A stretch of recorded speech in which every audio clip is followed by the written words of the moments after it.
Meanwhile, President Park Geun-hye has vowed to hold those involved in the ferry sinking strictly responsible, pointing an accusing finger at the crew's irrational and irresponsible actions when the Sewol-ho ferry got into trouble. For more on that, let's go live to our Laah Hyun-kyung at the news center. Hyun-kyung, what are we having? What's the latest? Well, Kanyang, the word she used was murderous when referring to the Sewol-ho ferry's captain and crew abandoning the ship before the passengers. President Park also said she felt a deep distrust of the government and anger from the affected family members because of the way government officials handled the case in the beginning.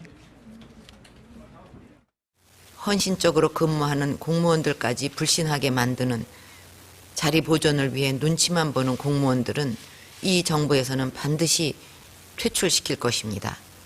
선장과 일부 승무원들의 행위는 상식적으로 도저히 납득할 수 없고 용납될 수 없는 살인과도 같은 행태였습니다.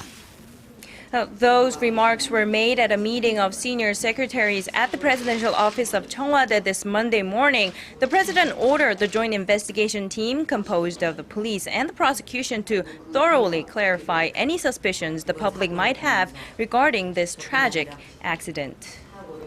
Now, Hyun-kyung, speaking of suspicions, it's not just the family members who want to know why and how the crew members escaped from the ferry when they really knew some of the passengers were trapped inside the cabins. Yes, Kanyang, currently two separate investigations are ongoing to solve some of the mysteries surrounding the case. One is being conducted jointly by prosecutors and police officers, as I mentioned. The other is handled solely by the prosecution. A special probe launched under Prosecutor General Kim Jin-tae's direct order on Sunday.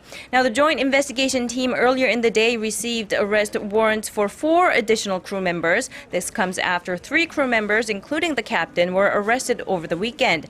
And we're getting reports that the 20-year-old Sewol-ho ferry underwent months of renovation to extend its sailing life for more than 7 years. Some 20 people related to the renovation have been summoned for questioning as well. The ferry operator Cheonghaejin Marine Company is also under investigation. The prosecutorial special investigative team has also imposed travel bans on the operator's president, Kim Han-sik, as well as Yoo Byung-eun, the former chairman of the operator's parent firm, and his 2 sons, who are the biggest shareholders of the company. In the meantime, we are also just getting reports that one of the engineers of the ferry that went through questioning sessions by investigators attempted to hang himself. His colleagues found him just before he could go through with it. The person has been transferred to a nearby hospital and is reportedly in stable condition.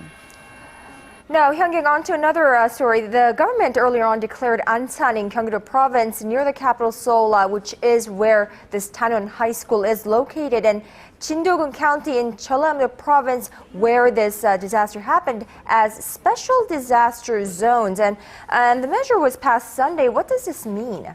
Well, Kanyang, it was passed around 6:40 p.m. Korea time when those 2 areas officially became special disaster zones. And that means that the 2 areas will quickly receive state funds for the search and rescue operation.